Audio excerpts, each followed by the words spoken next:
Oh, real love. I'm searching for a real love. Mm.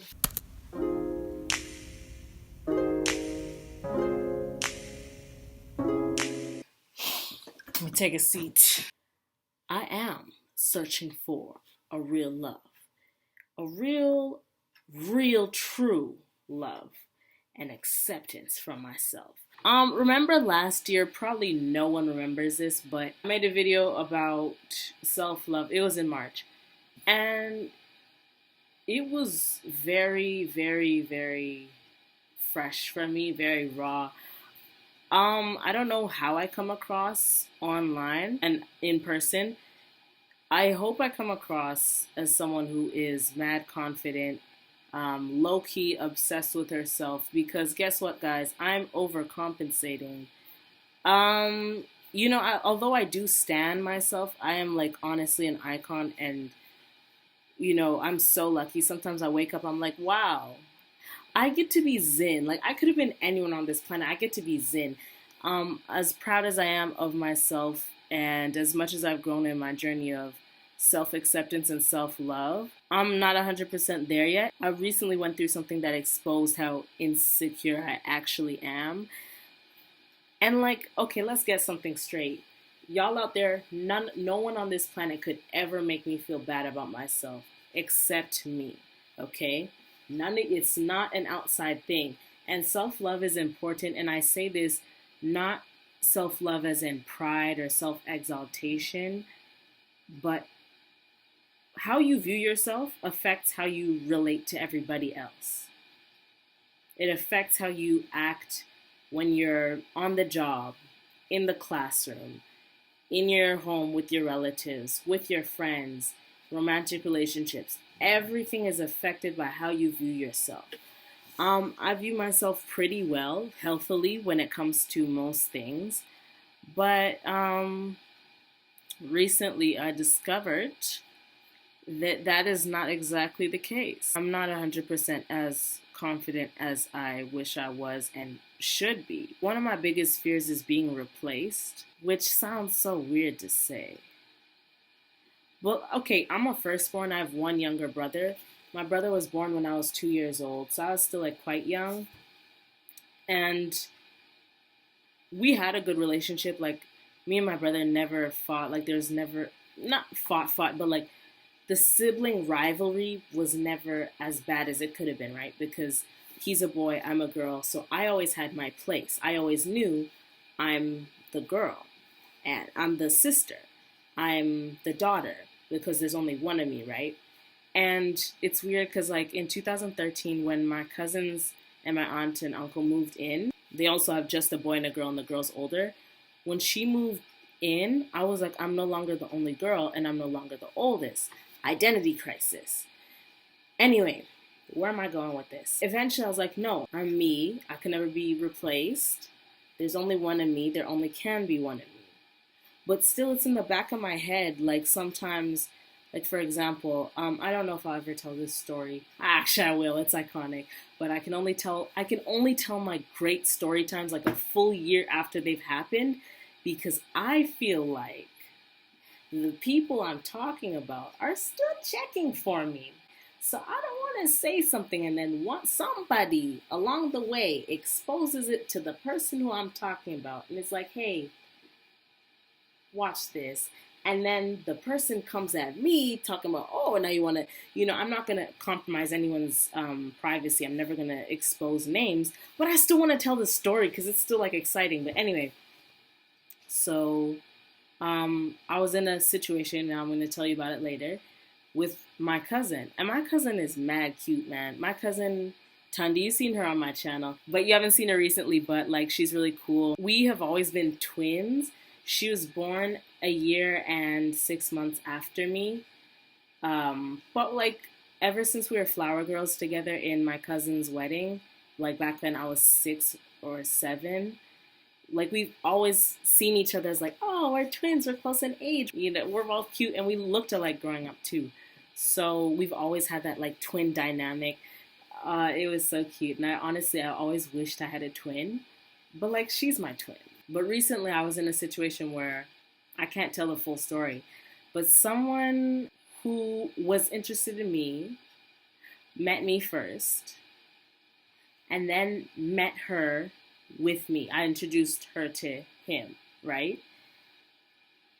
And then his energy kind of shifted, and it kind of seemed like he liked her more, thought she was cuter. And I love my cousin so much. I trust her 100%, and I think she's great, and she deserves the best. I would never thought anything against her. In that moment, I was like, dang, here we go again. You know that Drake line, when I see potential, I just gotta see it through.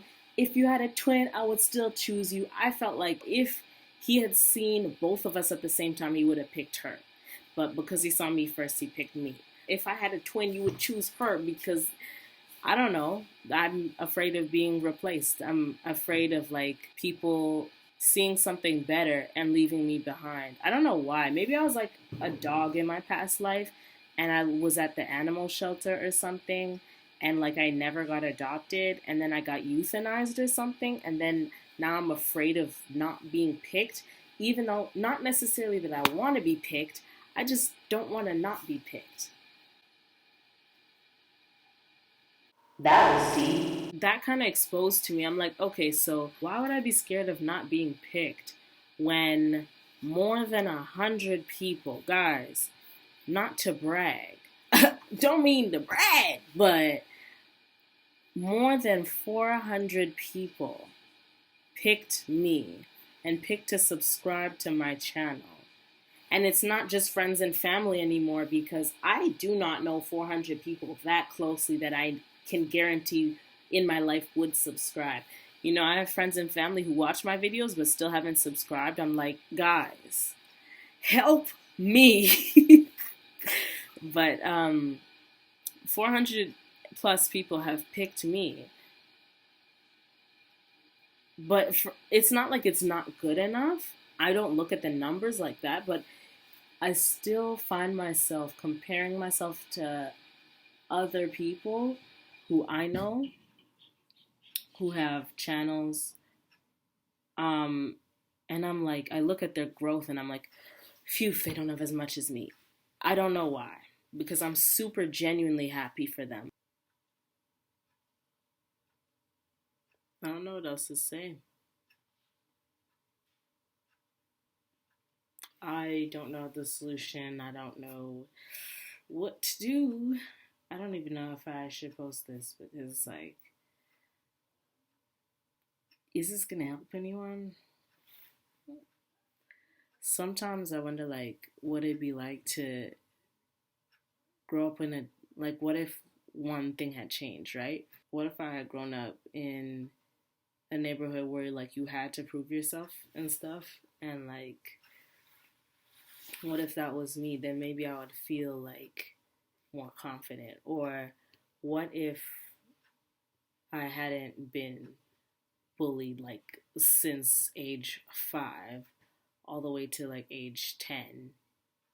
Would I have been more confident? Or what if certain things didn't happen or whatever?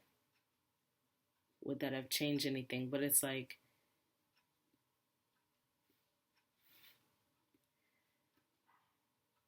why can't you do all those things even with what you're currently working with? Because I always think like there's an alternate reality version of myself that went through that and is still asking the same question.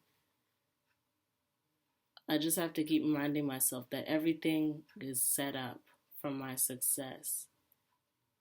I already have all the tools, but it's tough to trust that you have all the tools. It's tough to trust that you have all the keys when you're in the moment and something happens that kind of like tests you. Then it's tough to be like, I can handle this. The first thing I always do is run for help and run for advice, run for backup without even testing things first to see if I can do it on my own. So it's just the next challenge. It's just like, it is what it is, hey? Like, don't get me wrong, I'm mad confident in my abilities, and I know who I am, and I know that I'm great, and I know that I'm talented. I know that I work hard, and that I'm unstoppable as long as I trust in God. But it's still tough to sometimes feel like you get picked last all the time. I don't know. What I appreciate is, like, I voiced this to my cousin. I told her, like, yo, like, he's low key feeling you more, etc. And she was so cool about it. And she was really trying to encourage me, being like, nah, girl, like, maybe, but he's also feeling you too. And it's tough for me to believe people when they encourage me or when someone hypes me up. It's like, if something's too good to be true, I just don't believe it's true. Um,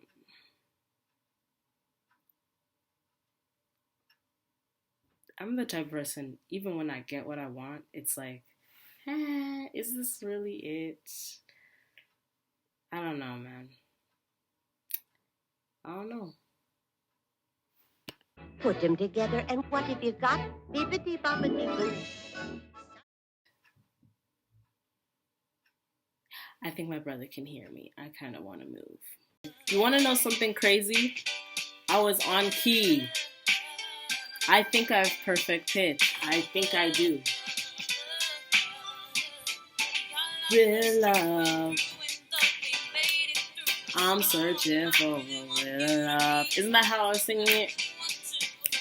Oh, real love. Oh, real love. I got real love. Okay, maybe I don't. Yeah. All right, thank you, Mary J. Blige, Auntie Mary J. So, my brother's showering, so he can't hear me. Moisturize them lips. Good old Vaseline. I've had this Vaseline like since I started high school. Like my entire teen years. The entire box of Vaseline is still here. They need to give me an endorsement. So. Dun, dun, dun, dun, dun, dun, dun, dun, dun, dun, dun, dun, dun. Oh. Stop showering now. I have to cut the video. Hey. Ooh. Ooh. Ooh.